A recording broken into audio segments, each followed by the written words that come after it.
Hello and welcome to another episode. I am Brian, the Unskilled Commander. Got an interesting matchup for you today.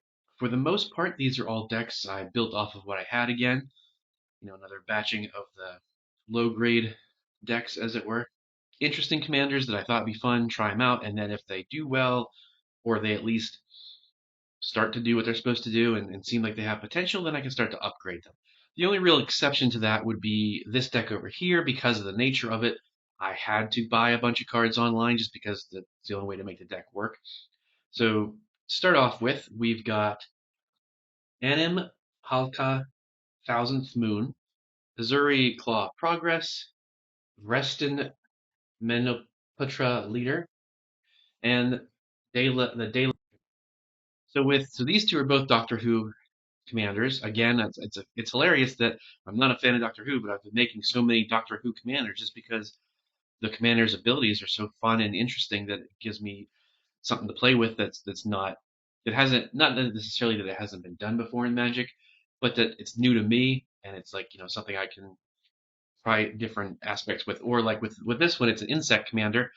My other insect deck didn't do very well, but I had all these insect cards that I bought for it, and this gave me a chance to reuse them without just having them sit up taking space. I lost a color because the original commander was like red, white, and green. This one's just white and green, but still, it was cool that I got to reuse them, and his ability is better than the queen bee, whatever her ability was. In terms of the Dalek, it's all about Daleks, and there aren't many Daleks in Magic, obviously. So there's only the ones that were made in the Doctor Who set.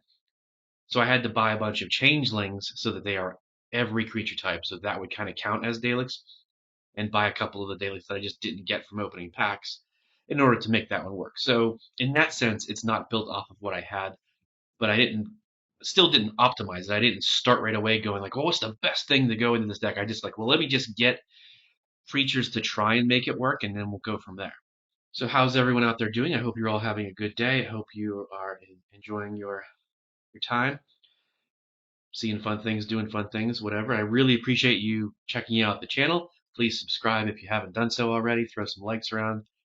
But let's go ahead and jump into the game. I rolled the dice, and Anim is going to go first. So we'll draw for turn. Play a spectator seating. Comes in tap because I have two or more opponents, and then I will pass. Untap over here. Play Hive of the Eye Tyrant. If you control two or more lands, it comes in tap, which I do not.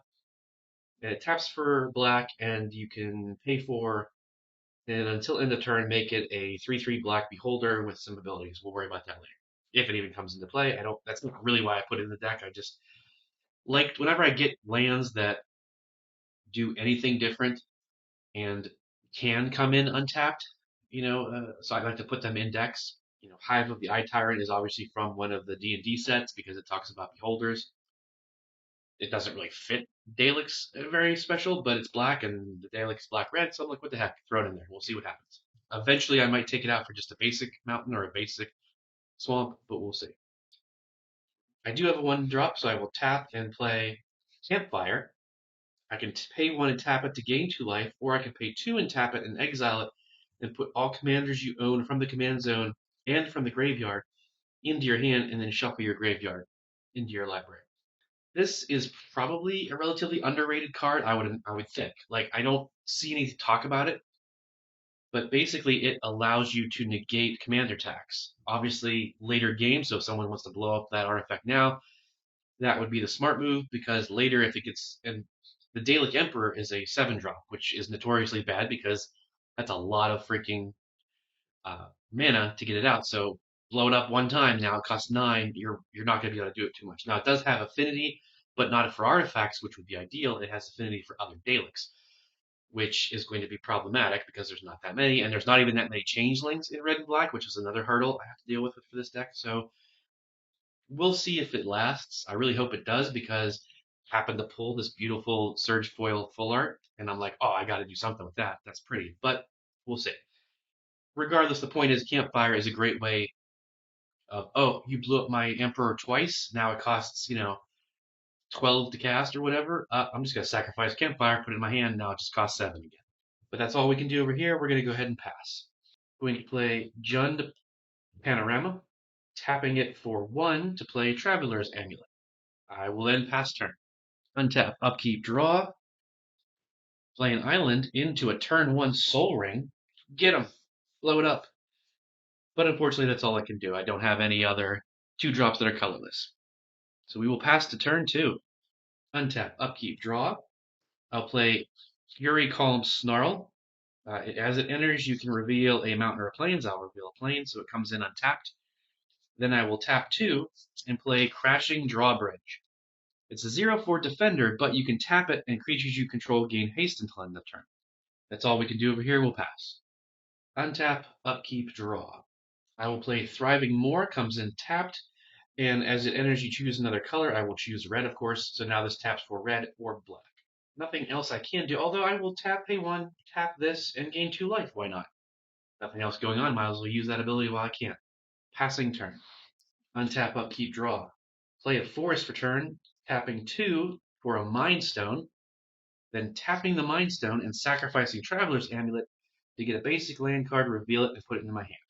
I'm going to get a basic forest, and it goes into my hand. That's all we can do. We'll pass turn. Obviously, ideal spells like that would be more like Wayfarer's Bauble, which puts it onto the battlefield. Going into my hand is just your. I now won't miss a land drop theoretically going forward, but I have a bunch of lands in my hand anyway, so it's not that great. And if I played a draw spell, I could easily get more than 7 cards and then have to discard down, and I'd probably end up discarding a land. So it's one of those things where it's like, it probably will come out of the deck eventually if I start to upgrade, but for right now, I had it at some sort of mild ramp, so we'll use it. Over here, we're going to untap, upkeep, draw for turn. I will play a forest for turn and go ahead and play green, blue, and 2 more to play Ezuri, Claw of Progress. He's a 3/3 for 4, which is, okay. Whenever a creature with power 2 or less enters the battlefield under your control, you get an experience counter. At the beginning of combat on your turn, put X 1/1 counters on another target creature you control, where X is the number of experience counters you have. Put that little experience counter token there. So obviously, Ezuri is a very simple deck to build around. It's very much like a big green Stompy in the sense that it's super easy to build. If this does well, it's not because I'm a great deck builder. It's a very simple concept. I filled the deck with creatures that all have power 2 or less. Ideally, their mana costs are 3 or less, so that if I can ramp right, I can drop 2 or 3 of them per turn. Hopefully, I have a decent amount of card drawn here. I might have to add more, but I did try and focus on that because of this aspect. The idea is to play 2 or 3 creatures per turn, play some card draw, refill your hand so that you can do that every turn, and then you're taking those experience counters, putting them onto a specific creature every combat step, every one of your combat steps, rather, so that you idealistically will get a very big creature relatively quickly. And for me, I chose as many blue and green creatures that I could find that I had that were unblockable or had flying. If they didn't have unblockable, they were flying. So even to this day, I still see that a lot of people don't put flying in their decks, and it's a very easy way to get combat damage through because very few creatures have reach, and most people don't play reach creatures. And flying can still be blocked. Unblockable is the perfect solution to that, so you don't have to worry about it. I'm sure most people probably build Ezuri around trample, but I'm like, well, let's eliminate that completely and just get all damage through. So it should theoretically be able to be kind of quick and powerful, but a simple board wipe resets you back to nothing, and that's why you need the good card draw to try and get more creatures to replace them. Otherwise, you're just going to kind of be screwed. But that's all we can do on this turn. We're going to go ahead and pass. Untap, upkeep, draw for turn. I'm going to play Mirrored Landscape, comes in tapped. I will then play tap 2 to play Soulless Jailer, another 0/4. But this one says permanent cards in graveyards can't enter the battlefield, and players can't cast non-creature spells from graveyards or exile. I really like the card, and it's a great lockdown kind of thing. I guess people call it stacks, I think. This isn't a stacks deck, which from what I understand, stacks is just literally every card that stops you from doing a billion different things, which I get. But this is meant to, like, because I know a lot of people will do that. They'll dump things in their graveyard and pull them back out. do this and put things in exile. And oh, I can replay this card from exile 15 times and win the game. Well, no, you can't until you blow up Soulless Jailer.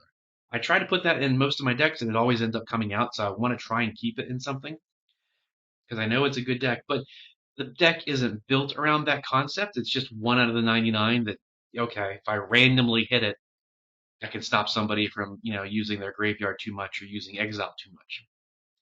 Which is one of the reasons why it tends to come out, because while it sounds good, it's rather situational, so it's not always going to be that big of a deal. Otherwise, it's just a 0/4 blocker. That's all we can do, and I believe none of these decks really focus on graveyard, so it's not going to lock out a deck, thankfully, but we'll pass turn. Untap, upkeep, draw for turn. Black Cleave Cliffs comes in tapped unless you have 2 or fewer lands. I do.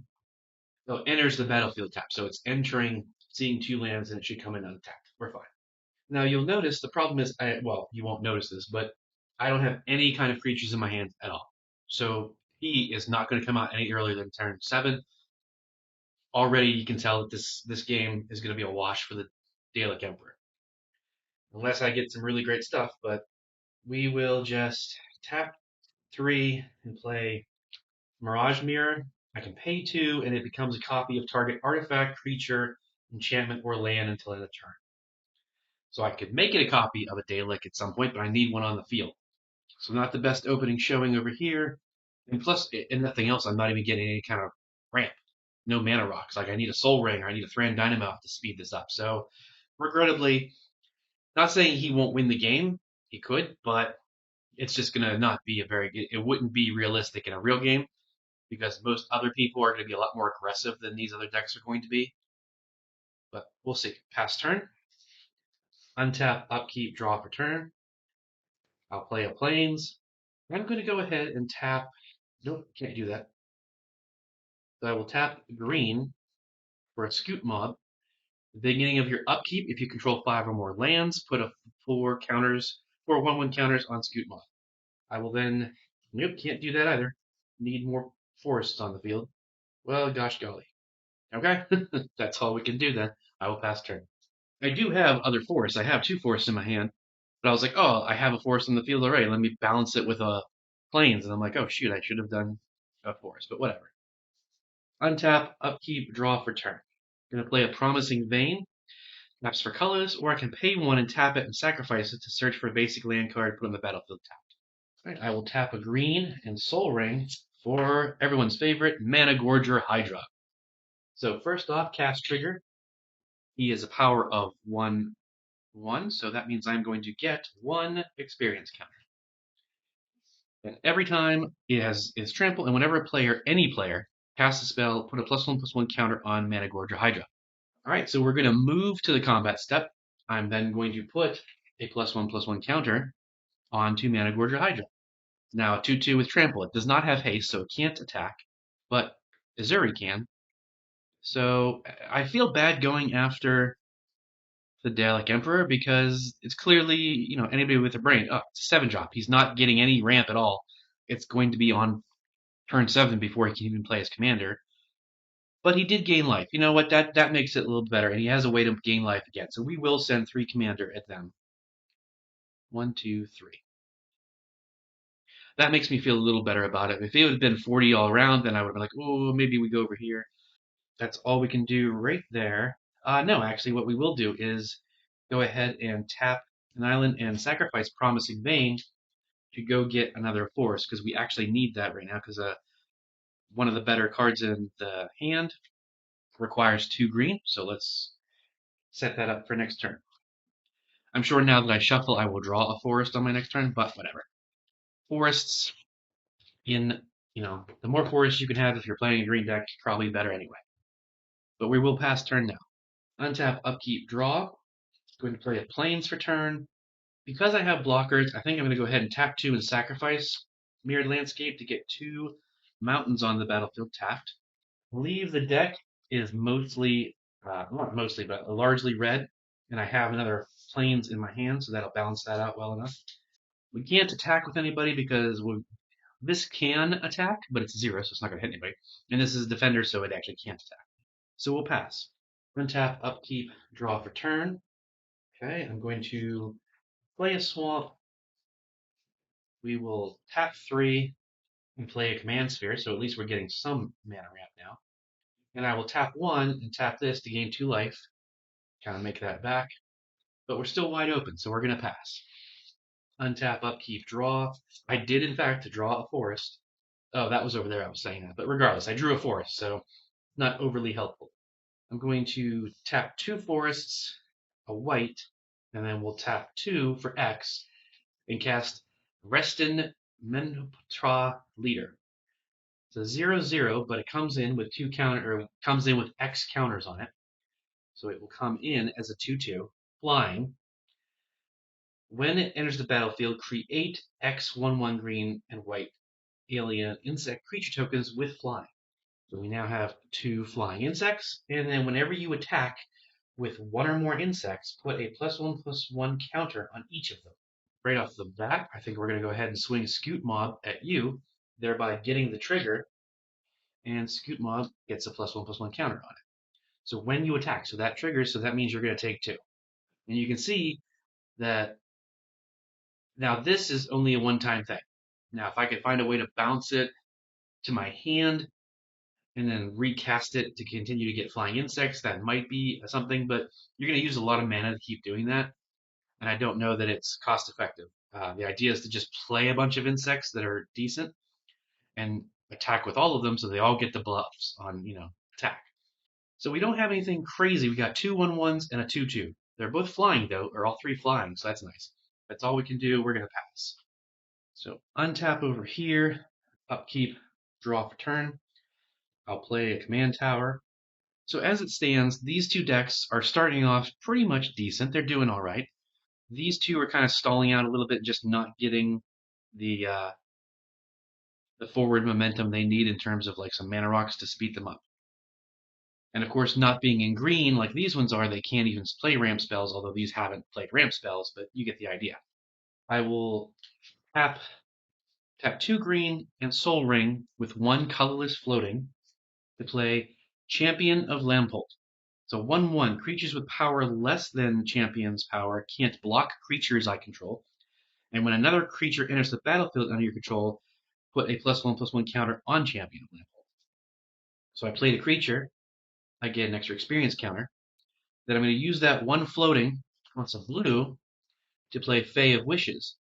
It's a 1/4 flyer, and I can pay a blue and 1 other to discard 2 cards and return it to the owner's hand. So I played another creature, get another experience counter, and I played another creature, so that means she gets a counter as well. So you can see right off the bat, and of course I've missed a bunch of triggers, didn't I? Not a bunch, I guess. Just 1, really. 1 from there, and then 2, 3. 2, 3. Okay. So, but as you can see, it's a very simple build that works pretty well. I have no doubt that Ezuri, I'm pretty sure Ezuri is a popular commander because it's so simplistic and easy to build. So I'm not going to, toot my own horn about like, wow, look at this. I mean, it's not rocket science. Again, it's very much like your big green stompy decks that are very simple to build. Great starter commanders for people that are getting into it, I think, because, again, it's simple. Play a lot of mana ramp, play big creatures that have trample, and then swing for combat damage. Not overly complicated. You don't need a lot of interactions. You just need to play the game, and a good way to like learn your triggers and stuff, learn your steps rather. However, more importantly, we're going to then move to combat. I'm going to put 3 experience counters onto Mana Gorger up to making it an 8/8. And now, based off of Champion's ability, creatures with power less than 2, so any creature that's a 1/1, cannot block my creatures. So these can't block, and basically that's it. So those 2 flyers can't block. Now, granted, what I got next turn, I will put the experience counters on Champion because then that helps make them all unblockable. And I guess I should have done that this turn, but putting them on the Trampoly dude just felt a little bit more powerful right off the bat. However, yes, I do need to start focusing on putting the experience counters on there so that nothing can block and even my little guys can get through. So we are going to, we moved to combat to do that, so now we're going to declare attackers. I don't like what you've got going on. You've got defenders that you could stack block. Well, stack blocking wouldn't help. So you could put the Soulless Jailer in front of one or something and it would take it out, but nothing. well, some stuff would get through. But yeah, like I said, swinging over here makes sense because your flyers can't block except for your commander, and you're not going to sacrifice your commander. So yeah, I'm going to swing 8 damage at you. Boom, you take it down to 32.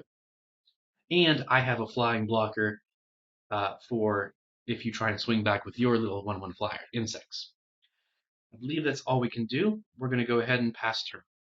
Now, yes, I could have swung Ezuri again over here. I suppose I should have to keep the game moving. All right, we'll just say we're going to do that to keep the game from not stalling out. It sucks. I don't like to pick on people that are not getting because they're not playing the game. Yeah, they've played some permanents, but they're not really engaged in the game, and that sucks. It's never fun. You know, if you're that person, you know how much of garbage it is. You know, you don't get to have. You can maybe still laugh and joke with your friends, but it's not the same. So, and I don't like to pick on those people because I've been there. But this is all just me, so no one's going to get too upset. We're going to pass turn now for real. Untap, upkeep, draw for turn. I will play another planes for turn. Then I will go ahead and tap red, white, and one other. It doesn't really matter what. You play Anim, Pakla, Thousandth Moon. So 1/2 for 3, not great in those stats, but whenever you attack with one or more non-gnome creatures, put a +1/+1 counter on Anim, then create X/1/1 colorless gnome artifact creature tokens that are tapped and attacking, where X is the number of 1/1 counters on Anim. And I have to remind myself that it's not, unlike Krenko, Tin Street, whatever, this is not, you don't make the gnomes equal to her power, just the amount of counters on her. Then I will tap 2 red and something else to play Sunshot Militia. So 1/3 for 2. Tap 2 untapped artifacts and or creatures you control, and it deals 1 damage to each opponent. You can only do it as sorcery speed. Now the nice thing is I can tap the Crashing Drawbridge right now to give all of my creatures haste so they can attack. So we can get this party started in terms of her ability. So I will then look at the landscape and see that we really can't go swinging too much, but we will go ahead and swing just you at you. So you're going to take 1 damage, but what we're going to do is we're going to make a 1/1 gnome artifact that is also tapped and attacking. Now, technically, it doesn't say that it's tapped that are tapped and attacking. So I believe it has to go to the same person. So you will take another damage, but now we have a gnome on the field, which means we're slowly building up our board state in terms of creatures. And ideally, within the deck, there are damage doublers and there are static buffs like Glorious Anthem and stuff like that to try and make the little 1/1s better whenever they're swinging. But we still have our 0/4 for blocking, which is nice, and we will pass turn. Untap, upkeep, draw a turn. I'll go ahead and play a mountain. 1, 2, 3, 4, 5, 6. Nope, still not enough, which is part of the problem. We'll go 1, 2, 3, 4, 5, 6 for Obelisk of Erd. Your creatures can help you cast this, but I don't have any creatures. We're going to declare Dalek as it enters the battlefield. Creatures of the chosen type that you control get +2/+2. So awesome, except we don't have anything and we're getting beat down. And I don't have any open mana to heal with right now. So we'll pass. That was one of the problems. Like I really, really wanted to build that commander, but I knew this was going to be the problem, is that it's too expensive to get out, just like my stupid Toxtrol deck was worthless because it came out on turn 7 and then immediately got blown up, so it now costs 9 and I didn't have 9 mana. So it was kind of useless. And there's not that many Daleks in existence, and there's not that many changelings in existence, and definitely not that many changelings in red and black. So I think in terms of the creatures, there's really only maybe 12, I think, creatures in here that would count as Daleks. I do have a Maskwood Nexus in the deck, obviously, to try and help that, but still. So it's going to be very problematic if this deck survives, and that's very sad because I want it because the art looks cool, the card looks cool, it has decent effect, and actually has a fun effect. I just don't think it's going to ever really be useful. Well, we'll see. I mean, this is only game 1. We're going to play 3 matches, so we'll see how it does. But that was all we can do there. We pass over to here. We untap, upkeep, draw for turn, play another forest, 2 and play Ground Seal. When Ground Seal enters the battlefield, draw a card.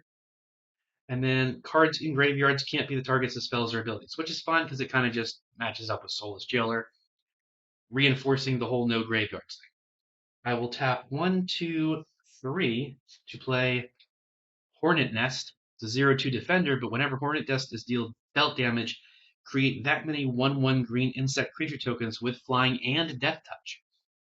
So idealistically speaking, as you have that out and someone swings something big at you, obviously they're going to know that's there and they should know what they should ask what the ability is. But mid-game, people forget what it is. And it's like, well, I have my 0/2 defender. You don't have to go and obviously when you play the card, you explain what it does. You don't ever try and cheat. And you don't ever try and lie. Once that's out there, if someone's going to be like, I'm going to swing my 10/10 Eldrazi at you, what do you got? And you're like, well, I just have a 0/2 defender.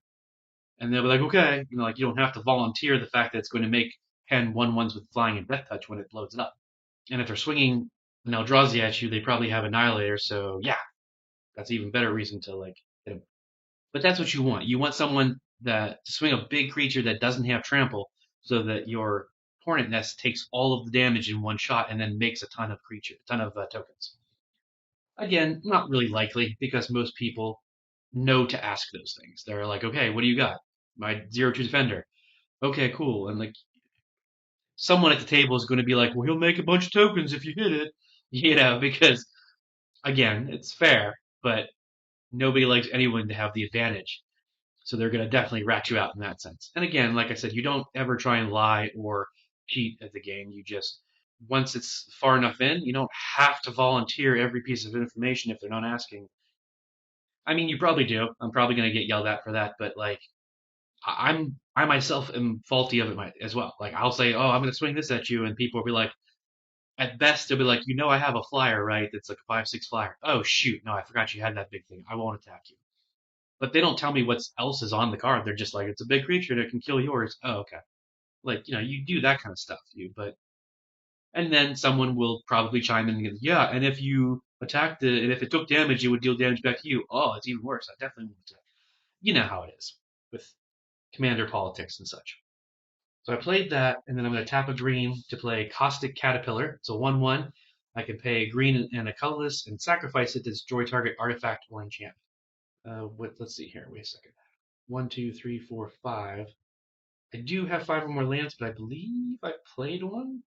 I think I did because they have 5 and I have 5. They haven't missed a land drop.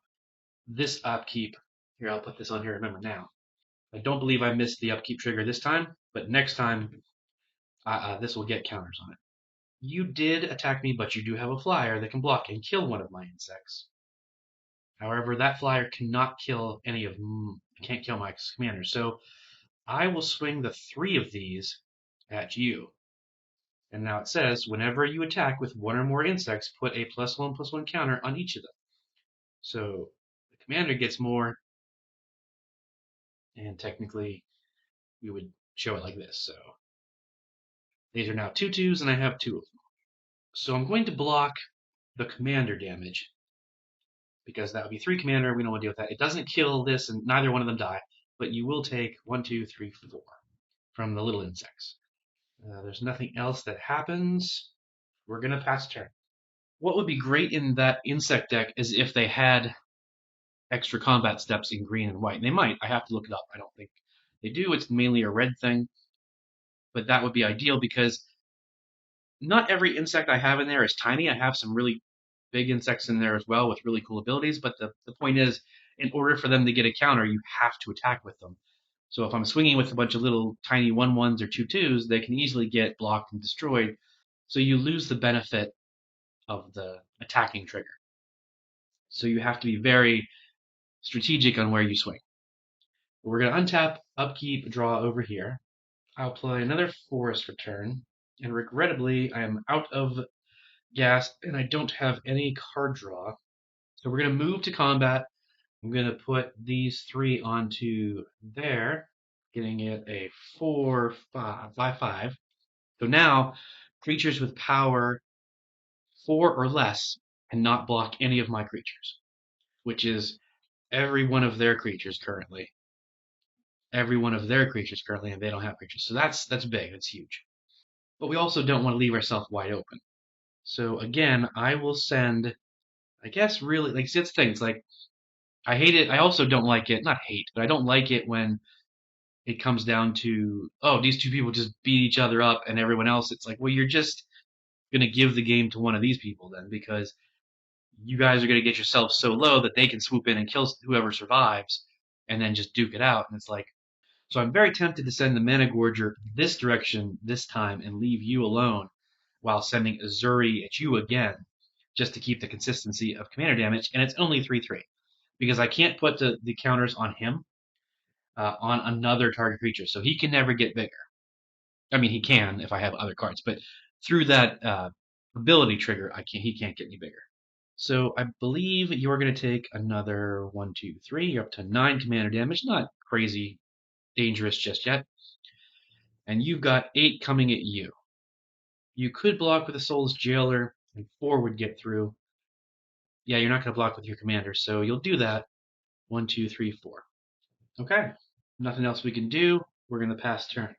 So as you can see, this needs the card draw to get dump 2, 3 more creatures again, and really start ramping somebody up. Because ideally, I should put them on next time. I should put them on the Fey of Wishes because it's a flyer. Because you don't want to keep doing. Oh, dang it! Wait a second. What did I play? I played 2 over there for sure. So this is actually a 9. You, I think, played the Obelisk this turn. Yes, because there's 6 taps. So it's actually 10. And you, well, you know what? You played. What did I play? Actually, I didn't. Well, yeah, because I tapped that to give them haste. So I played both of you last turn, huh? Shoot, that's even bigger. So that means you were at 13. So that means, shoot, hang on. 1, 2, 3, 4. So you were at 40. You're 13, 13 coming at you. You're blocking with the thing absorbing 4 of it. So that means you're taking 9. Okay, there we go. It's a much bigger hit. So my point was that if I keep dumping all the counters on it, plus people playing spells, someone's going to blow this up real. Like, I should. I don't know that I have the necessary stuff right now to blow it up, but trust me. And that's my weakness. I mean, my decks have 2 main weaknesses. They don't have enough card draw, and they don't have enough answers.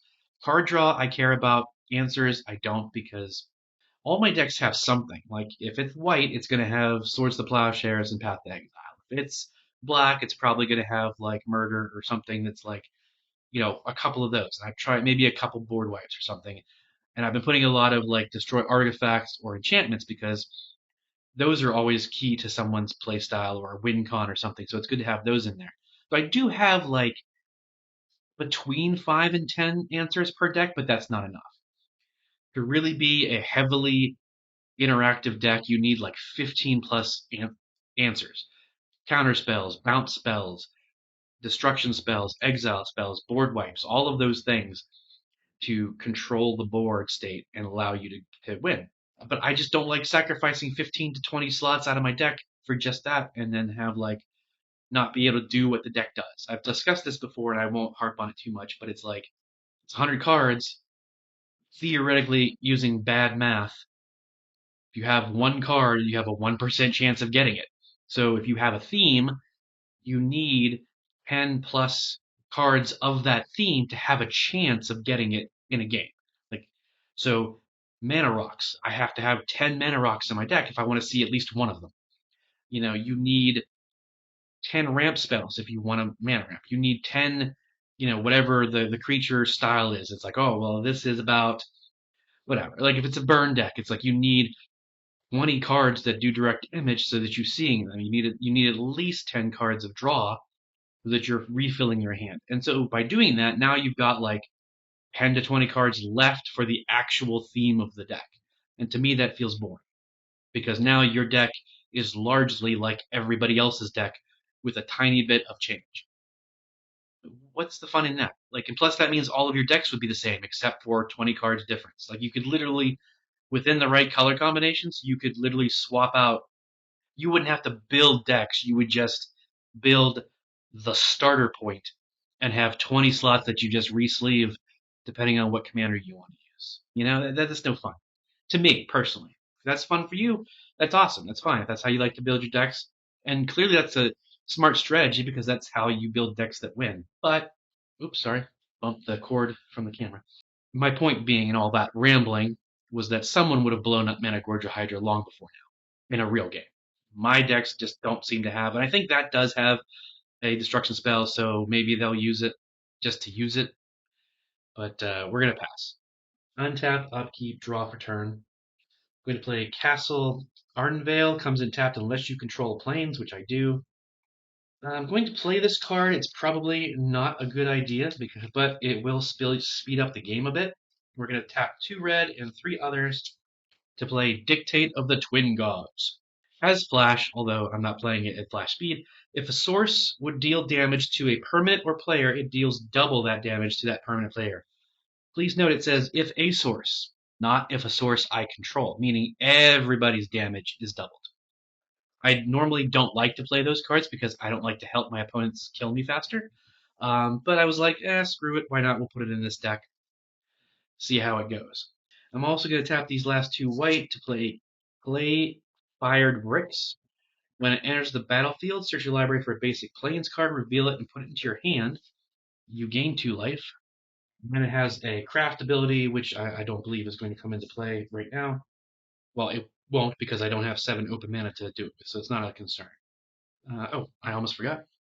You should already have a +1/+1 counter on her. So in order to have any kind of chance at this, to minimize the damage, we're going to send this guy at you.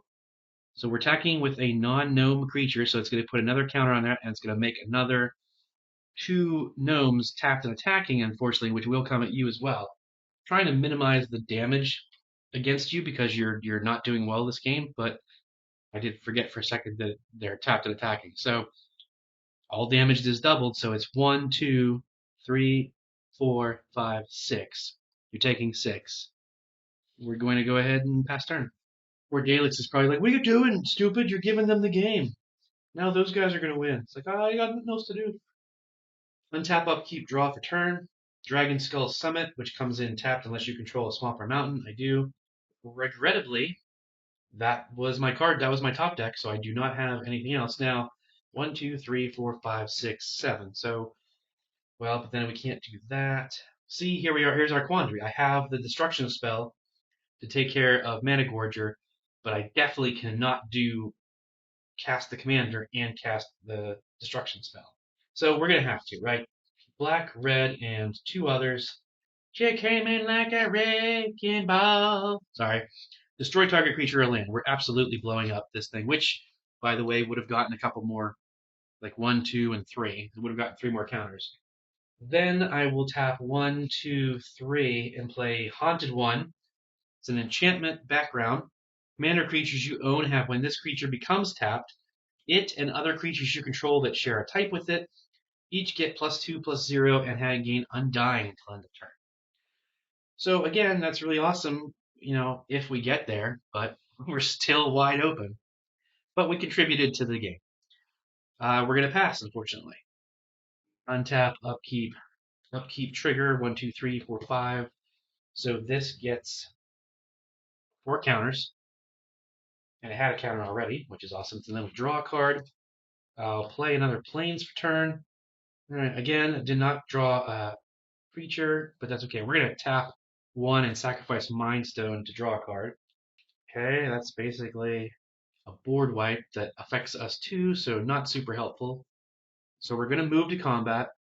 I'm going to send both flyers, the commander, and I guess Scoot Mob at you, because you do have the most life, actually, so that's still a viable target. You have a 1/4 blocker, but when all the insects go to combat, they all get a +1/+1 counter. So these are now 2 different 3/3s. This is now a 4/4, and this is a 7/7. Now this doesn't have trample.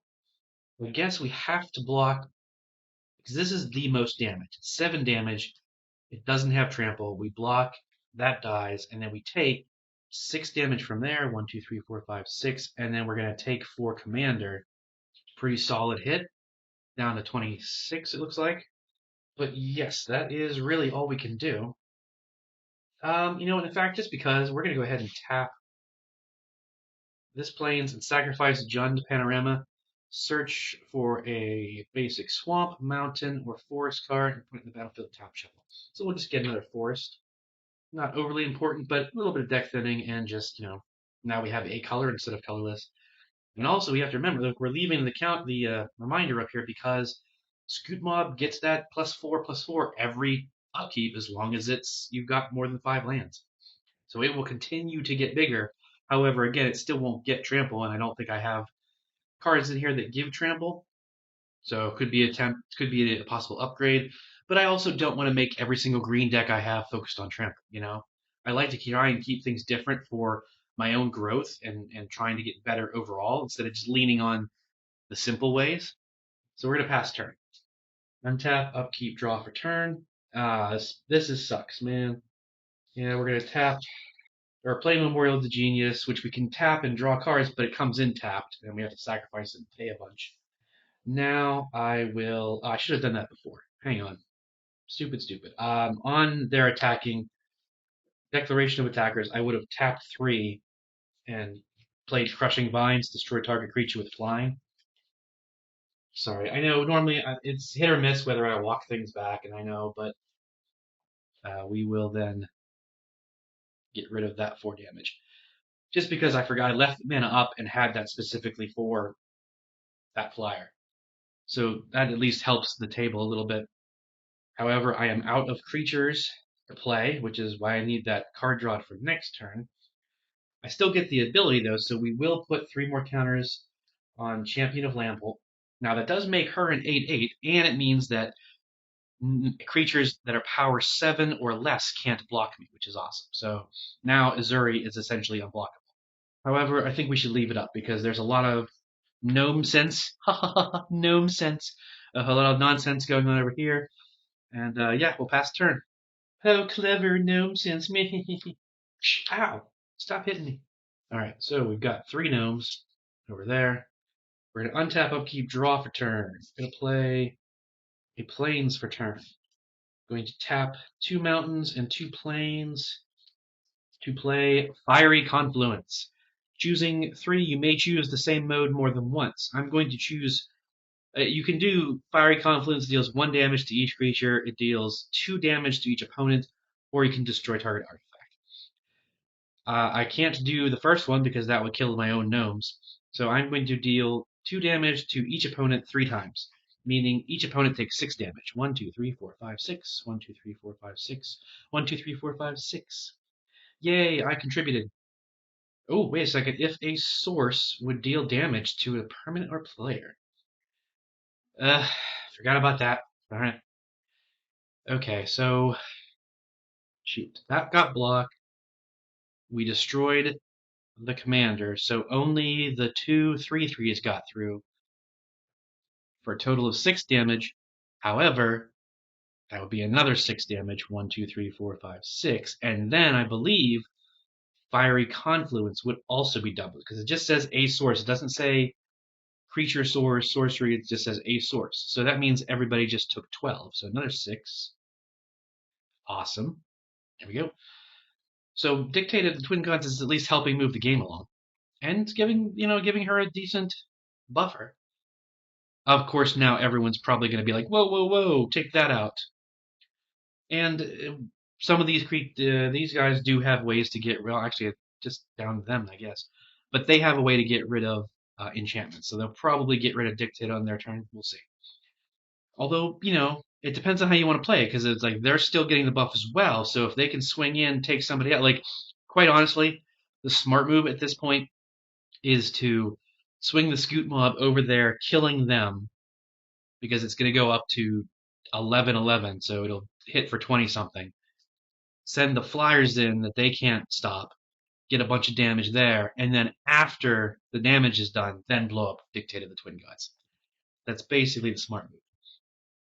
Or send the flyers over here actually to get that, but we'll see. So we can't do anything else. Oh, wait. They did that. I played that blow up spell. So now it's our combat. Right, so if I swung there, that would be 1, 2, and then 3, 4, 5, 6, 7, 8. So it would be 8 damage to you if I swung over at you, which would trigger 3 of those things. You have a 0-2 and a 1-1.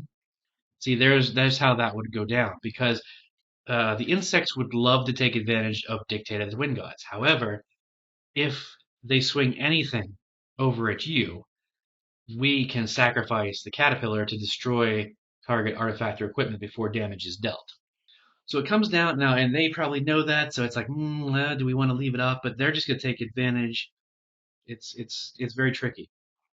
I'm definitely going to swing at you because I want to keep getting gnomes, and it's so when I swing, she gets another +1/+1, which makes 3 gnomes that are tapped and attacking, and their damage is now doubled, so that's going to be 6 damage, 7, 8. So you're going to take 8.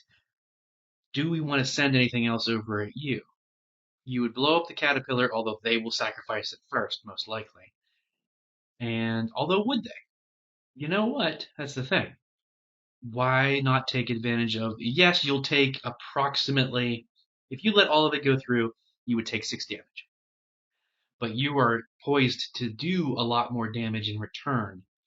You'd have to recast the commander, which would get you some more insect flying tokens, and then attack, and then that would trigger that they all get a buff.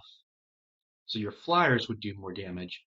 So again, with the table, people would talk. People would be like, oh, if you send this their way, they're going to do this and that, and they can blow up your thing, and blah, blah, blah. But I'm trying to think about what this character here would do. What's the best play? They're not a concern. I'm just sending at them to get the trigger. Nothing would get, if I sent the 3 gnomes this way, only one of them would get through for 2 damage. It's barely worth it. And I would lose blockers. And their flyers are 3/3s that would become 4/4s if they. But I'm at 33 life, so I don't really care about them sending those flyers back in. And as long as I can keep a blocker up against the Scoots mob, it doesn't matter how big that gets. So I think I wouldn't do anything else. I think this character would just send it that way, get the trigger, and pass turn. So we have to do the damage, of course. So as I said, there's 3 of those. That's 6 damage, 7, 8. 1, 2, 3, 4, 5, 6, 7, 8. Pass turn. Now, would you guys play this out differently? How would you have sacrificed that to get rid of it, and regardless? Because yes, we could take advantage of it, but it's going to hurt long run or what? So over here, we untap, upkeep, draw for turn, play a Sulphurous Springs. 1, 2, 3, 4, 5, 6, 7. At least play them this game. Dalek Emperor. It's a 6/6. Other Daleks you control have haste. At the beginning of your combat on your turn, each opponent faces a villainous choice. And here's where the card is actually really awesome. Tap this and tap this to gain 2 life. Just because it's not going to matter, but whatever. So now, each opponent I'm going to move to combat. Each opponent faces a villainous choice. Starting over here, that player can sacrifice a creature they control, or I create a 3/3 black Dalek artifact creature token with menace. Will you sacrifice a creature? You don't really have too many. You could sacrifice cost a caterpillar, but that's not the right sacrifice. Like it wouldn't trigger its ability. But you have something else in hand that can blow up enchantments. So I think we would. I think we would sacrifice this. You don't get one from me. They're like, hell no, I don't. I'm in a dire strait. I'm not going to sacrifice a creature, which means make 3/3 Dalek. This is the beginning of combat, so I'm not at the declaring attacker step, and since other Daleks have haste, these things can attack. Will you sacrifice a thing? Yes, you will. You'll sacrifice one of your blocker gnomes. So I only have a 3/3 Dalek, but it does have menace, which means it has to be blocked by 2 or more creatures. So the amusing thing is I could send it back at you when you're the one that you didn't give it to me yet. So I can send it at you. You can't block it, which means you would end up taking 6 damage thanks to the damage doubler. I could send it your way, but you would just sacrifice those. However, there's where you get your politics, because this guy could be like, hey, listen, insects, if I swing at him, I mean, at the same time, it is a 33, so he could just flat out say, no, screw you, I'm taking the 6. So that actually wouldn't work. I was going to say, hey, I swing at him, he's going to block with those things and leave himself a little bit more open, but he still would have the crashing drawbridge to block with, so Scoop Mob wouldn't get through anyway. Never mind. My apologies. Yeah, I think we will then declare attackers as the little guy Dalek is going at you. You have to either take the full 6 damage or sacrifice 2 creatures to block with it. I guess I'd take 6. 1, 2, 3, 4, 5, 6. I mean, it just feels like we gotta block the Scoot Mob. I don't want to get rid of the Crashing Drawbridge because, I might draw a really good creature next turn. Who knows? So first of all, actually, oh, that's right. That's 10. 1, 2, 3, 4. Because Daleks get +2/+2. And whenever this creature becomes tapped, so the commander didn't become tapped, so that there's not an extra buff, but that's pretty good. I mean, considering it's way late in the game, which we expected, it did pretty decent there. That's what it could be doing. And if we were able to somehow get him out early, and then we hit that combat villainous choice thing, when people have less creatures or they just got their commander out and they're not willing to sacrifice it, that's where we get some Daleks out. But regardless, and if we have 2 mana open, we can then copy the token for Mage Mirror, that kind of stuff. So there's things we can do eventually, but I don't know that we're going to last. We'll pass turn, untap over here, upkeep trigger. It gets 4 more counters up to 10. It is now an 11/11. We draw a card. Going to play another Plains. Wow, that's all right. Well, you know what? You're going to do it, right? I'm going to tap 2 white rather, and a green to play Grasp of Fate. It's an enchantment. When Grasp of Fate enters the battlefield, for each opponent, exile up to 1 target non-land permanent that player controls until Grasp of Fate leaves the battlefield. So I'm going to go ahead and grab all of your commanders. I mean, that's a really dick move, but that's kind of how you do it. We're at the end of the game. You got to go for it. Do I have enough mana? I do not have enough mana now to recast the commander, unfortunately, because I need at least 5, and then you need 1 more to actually pay into the X. So I would need 6 total, which is less than ideal. But yeah, we can kill them, but it's like meh. Right now, we have to be careful because of crackback. So we really shouldn't swing the Scoot Mob at this point. I'm definitely going to swing. I've got 2, 3, 3. So let's just assume it's 2 6/6s, right? Because it's 3 and 3, which is 6 damage, which will get doubled to 12. So I've got 12 damage in the air going where? Yeah, probably you are the best bet because while I have your commander, you still have an 8/8. Although now we can't use the experience counters anymore because we don't have the commander. And at best we could play like 1 creature, or maybe we get a draw spell and play like maybe 2 small ones. That has the most life, and it will have 5/1/1s that would do 10 damage against my 20. I guess the smart play at this point, we're also trying to keep these episodes simple, so we will swing them at you. Literally 12 in the air, you have 12 life, you are down to 0. I don't believe there's anything I'm forgetting, right? Nothing, no triggers of any kind. Like, that's just about blocking them, not the other way around. We've got the dictate going. Now, let's see. What could they do if they went crazy over there, right? So let's try and remember that this is dead this time, so I don't play it like I always do. Like I said, they're going to have 5/1/1s, which is 10 damage. 11, 12. That's all they have. They have 12 damage currently at max. Now, whatever they play, they can give haste to, but they would need a 4/4 in order to hit max damage on you, and we do have 2 blockers. And this blocker would make a bunch of more tokens. Now, the reason I'm calculating all this is because I have Forsake the Worldly in my hand, which is a white instant that says exile target artifact or enchantment. I'm debating on whether I get rid of Dictate of the Twin Gods now or if I wait. Because the idea was get to me, swing out, take advantage of it, then blow it up so no one else can take advantage of it. However, if I do get rid of it, they're still at 23 life, and I would only have 2/3/3 flyers. And they're going to outpace me with gnomes, because all I got to do is. Oh no, I have their commander, so they can't recast it. So I guess, yeah, I guess we just pass turn. So over here, we're going to untap, upkeep. We now have 5/1/1 gnomes. Draw for turn. Restless Bivouac comes in tapped. You can tap for red or white, and it can turn into a creature and do some stuff. I did, in fact, draw something that's 4. So we got 2 white, and then 1, 2, 3 to play Malamet Warscribe. It's a 4/3. When Malamet Warscribe enters the battlefield, creatures you control get +2/+1 until end of turn. Aha. Now I can tap Crashing Drawbridge to give it haste, and then I could swing out. But where is the best use of damage, right? So this would effectively be, well, it says creatures you control. So now this is a 6 plus 2, or well, it would be 4 plus 2 is 6. Means this is 12 damage by itself. This is 1, 2, 3, 6 damage by itself. And then these are 1, 2, 3, doubled to 6. That's like 30 damage by itself.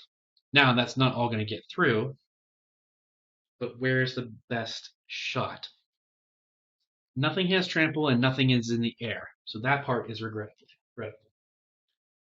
I think what we're going to do is we're going to split these up slightly, just to make things simple. So these two right off the bat are going at you, they're going to kill you, right? Because it's 1, 2, 3, 4, 5, 6, doubled to 12. That's enough to kill you. The rest are clearly going at you. And as I said, they do not have trample. Now that destruction spell is an instant, so I could fire it off. So we gotta do the math, is what I'm saying. Because this character does not know they have that in their hand. So they're trying to win the game. So this gets blocked, obviously, by the hive, or the hornet nest, so that it would make a crap ton of 1/1 tokens, but that wouldn't be relevant to blocking. It would only be relevant for their next turn. So that gets blocked there, and then one of these gets blocked by the Scoot Swarm, meaning that 3 of them get through. They are currently 3 threes. There's 3 of them, so there's only 9 damage getting through. Wow, really? Oh, yeah. Well, that's unfortunate. Yeah, it looks like insects are going to win because, so that's what happens. Boom, boom, boom, boom. What was it, 12? So 7, 8, 9, 10, 11, 12. This is all kabooshed. And then there's no point in not blocking. So yeah, you block this, one of them dies, and then you block that. This dies, however, it deals double damage. It's not double strike, so it's all hitting on the same turn. So again, 4, 5, 6, 12. So you're actually going to make 12 little insects that are 1/1s for next turn. So there's no way, and they're completely wide open. There's no way. Now you could like maybe be like, oh well, then I'm not going to like. And that's the thing. Like you have to think those things out before now. You declared attackers. There's no taking it back at this point because you're like, oh shoot, I'm not going to win. I'm going to take it back. That's people wouldn't really let you do that, and they shouldn't. But what this character should have done is done the math themselves first, realizing that absolutely they would block with that thing because it gives, and a good thing to do when you're playing, if you're down to the wire and you think you have a chance to win, you need to take a breath and ask your opponent, please read me your cards. What do they all do? Because you're not going to remember everything that's going on. So theoretically, this person wouldn't have even remembered that that creature would make tokens when it died, when it got hit, rather. But have them read it off and go, oh, well, you're totally going to block my biggest thing with that. You're going to make 12 1/1s. There's no way you don't kill me on my turn, especially with the Dictate of the 12 gods up, Twin Gods. So maybe I don't send that, and therefore I don't tap the drawbridge to make this hasty, and I just send this stuff. So then you would still block, and it would still kill that defender, and you would still make 3/1/1s, but that's it. And you would have 2 blockers up. You got 2 flyers that are, and then you should definitely. I don't think it matters too much because let's say, right, next turn they don't do anything except for casting the commander, so that they get the attack trigger when they go to attack with insects. They swing those guys, so that would get a counter 3, 4. So they'd be 8 damage in the air, but it would be doubled to 16. That this couldn't do anything. They would have 3 of these plus the Scoot Swarm. That's 4 coming in, so meaning 2 of the 1/1s would get through, but they're insects, so they would actually get a counter. So they would be 2/2s, which would be 4 damage, which would double to 8. 8 and whatever else I said. What did I say the first time? That's 4. There's 2 of them. There's 8, 16. Oh, yeah, 16 and 8 is more than 23. So it doesn't matter what this deck does, the insects win. Unless I'm forgetting something. I hope I'm not. So we're going to leave this as that's what, because that's what I did. There's no take back on after damage is being calculated. You don't go back and be like, oh, I'm not going to attack with that. It's too late. So that's what they did. They're completely open. We pass turn. They swing everything in for crazy mass damage, doubled because of my own Dictate of the Twin Gods. And kaboosh. There you go. Insects is your first winner. Interesting. So let's make sure we don't forget all of these things. That goes here, this goes here, and this goes here. But yes, that was cool. That was interesting. Very clearly why I don't like double damage to the board. This really should just come out of this deck and get replaced by. And there's plenty. I just didn't have doubles. As you may have known if you've watched past episodes, I have Angrath's Marauders, which is like a 5-drop creature that does it. And there's a bunch of other ones I have that are in my Me the Immortal deck and in Immodane. So all I would need to do would be to buy 2 of those, like buy another set of those couple things and put them in here. But I really didn't. First of all, I'm not buying cards for these decks yet, and plus I don't really want to because again, as I said, you're just copying other decks, and it's like, okay, well because it has red, I have to put these 5 damage doublers in, and it's like, no, you don't. And it was really just an experiment. It's like, okay, people run these things. Let's see if I can utilize it without getting hurt, and I did. That doesn't mean it's always going to work that way. The timing, the way I run the creatures might next time I run it, I might benefit from it and be able to block and use it to win. There's no telling. But generally speaking, I don't like. This is extremely selfish from an only child perspective, but I don't like giving other people stuff to beat me down with. I don't want to give people card draw. I don't want to give them free mana. I don't want to give them free creatures. I don't want to give them free damage. Because the crux of why I built the channel is because I tend to lose a lot. I don't want to make them. I don't want to help people beat me. But it's also how well you play it. Obviously, group hug decks are like, unless you're just making a goofy deck that's for fun, that really is just meant to help the entire game table and speed up the game. And maybe you have a couple win cons in there, but it's nothing crazy, right? Most group hug decks, as they're called, are designed to, yes, give everybody something, but you take advantage of them getting stuff. Where it's like, hey, you're going to draw a bunch of cards, but when you draw cards, you're going to take damage. Or I'm going to, give you free mana, but at the end of at the end of every end step, damage equal to the amount of mana they have that's unspent.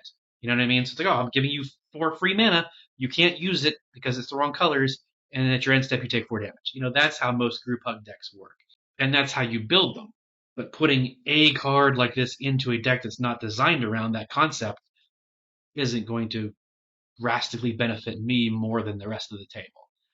Long-winded explanation as to why I don't really run these things normally, but again, I'm going to leave it in there for right now. We'll see what happens. Hope you saw some cool cards. I hope you enjoyed the game. I have got to stop smacking that stupid wire. The whole point of having the camera hang from the ceiling was so that I didn't shake the camera when I bumped the table, and now I keep gesturing wildly and hit the cord that's running down to the laptop. Anyway, thanks for watching. If you did, appreciate it very much, and I will see you next time.